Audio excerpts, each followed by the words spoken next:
Story 13. Meena and Tina. What goes around, comes around. Author Shobha Jagannathan. Meena and Tina were two little girls who lived with their parents in a beautiful house by the woods. As their neighbors lived quite far off, they didn't have many playmates. But the two sisters were never lonely. They played with each other and always enjoyed spending time in the lovely woods nearby.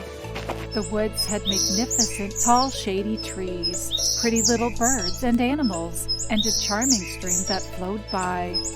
Meena and Tina loved to sit by the stream and watch the funny antics of the little birds and animals as they listened to the water gurgling cheerfully by.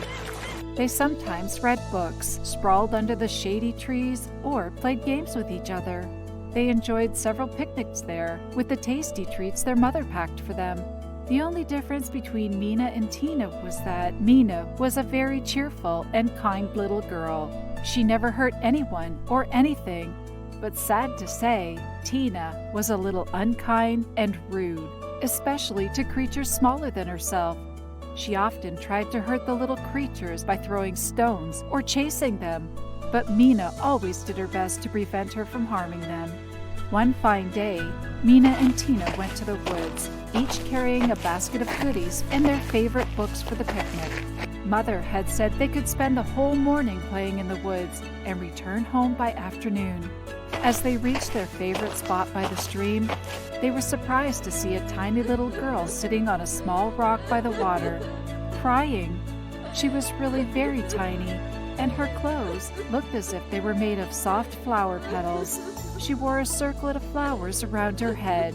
Both girls ran to her and were horrified to see blood flowing from her toe. Meena asked her kindly, "Little girl, why are you crying?" "I've stubbed my toe on a sharp stone and hurt it. It is very painful," the little girl replied tearfully. What she added next surprised the girls. "I've also left my magic wand at home, so I can't heal myself, and I don't know what to do," the girl said, wringing her hands. "Magic wand?" exclaimed Meena and Tina together. Just then, they noticed the little girl had delicate silvery wings on her back. Tina immediately tried to pluck at them, but Meena managed to stop her. Tina then tried to pinch the little girl, but again, Meena managed to prevent her. She glared at Tina and gestured to her to stop her mean actions. Meena then turned to the little fairy, as they now realized that she was a fairy, and told her kindly that she would help her out. She asked the fairy to wait here a little longer while she would run home and bring back the first aid box. She signaled Tina not to harm the fairy while she was away and ran home. She was back quite soon, carrying the first aid box. She quickly cleaned the fairy's wound with spirits and cotton, and then dressed it with a little bandage as she had seen her mother do when they hurt themselves. She then gave the little fairy called Prita a yummy cucumber sandwich and a cool orange drink from her picnic bag. After refreshing herself with these snacks, Prita thanked Meena and happily flew away. Meena and Tina spent the rest of the day playing in the wood and returned home tired. A few weeks later, Meena and Tina were off to the woods again with their picnic basket to spend the day. Soon after they entered the wood, some big boys jumped at them with loud shouts. The girls tried to run away, but the boys were too fast and caught them easily. They were too strong for Meena and Tina to escape from their tight grip. The girls were very scared. From the shouting, the girls understood that these big boys had come to play war games in the woods and had caught the girls as their prisoners of war. The boys tied each girl to a tree with strong rope and danced around them with war hoops. Both girls were terrified. Tina was crying loudly, as most bullies are cowards. But Meena was brave and strong, though she was also terrified within. Suddenly, one boy shouted that they should light a bonfire around the prisoners. While the boys laughed in glee over this new idea, Tina and Meena's hearts sank into their shoes with fright. The boys ran away to collect dry sticks and branches for the bonfire. Tina just cried, and cried loudly while Meena tried to free herself from the ropes. But the boys had tied the ropes very tightly, and her little hands were not strong enough to break the bonds. She started shouting for help. Listening to her, Tina clamped down and joined her in shouting for help. Their voices were very soft, and who knows if anyone could hear them and come to help them. Suddenly, Meena saw some tiny objects flying over them. She did her best to cry for help at the top of her voice. The flying creatures turned around and flew downwards towards the little girls. And who should alight right next to them? It was Prita, the little fairy with her band of small friends. Meena quickly explained their situation to Prita. Immediately, Prita with her friends freed Meena and Tina from their bonds. Prita asked Meena and Tina to hide in the bushes nearby, while she and her friends went to work on some magic with their wands. They created 2 dummies that looked just like Meena and Tina and tied them up to the trees. The fairies then came to hide in the bushes along with the little girls.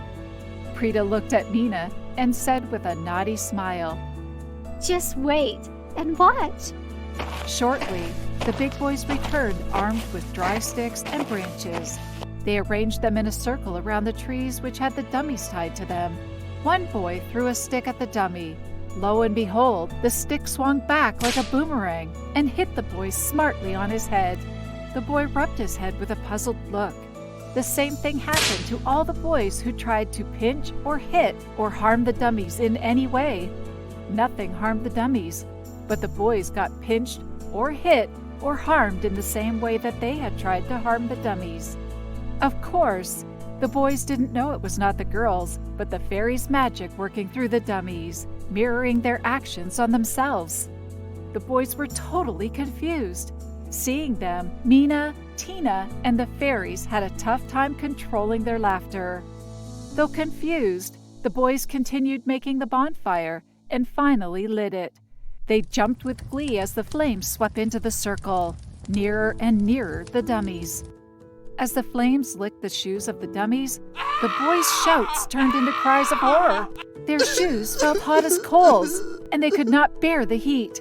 They shouted in alarm and fright and ran helter-skelter towards the stream and fell pell-mell into it. The water doused the flames, but they still felt uncomfortably hot all over. As soon as the boys ran away, Prita and her friends rushed to the bonfire and quenched the flames with a few flicks of their magic wands, and they all laughed heartedly thinking about the boys and their puzzlement. Prita and her friends then waved bye to the girls and flew off. In the stream, the boys felt the heat reducing after the fairies had doused the fire. They came out of the stream, drenched to the bone and dripping uncomfortably with water. Never would they trouble little girls again. Meena and Tina then skipped back home happily. Tina realized how bad it was to be bullied by bigger creatures. She repented for her past behavior and said, "I will never trouble small creatures ever again." Meena was very happy to hear this and hugged her sister with a smile.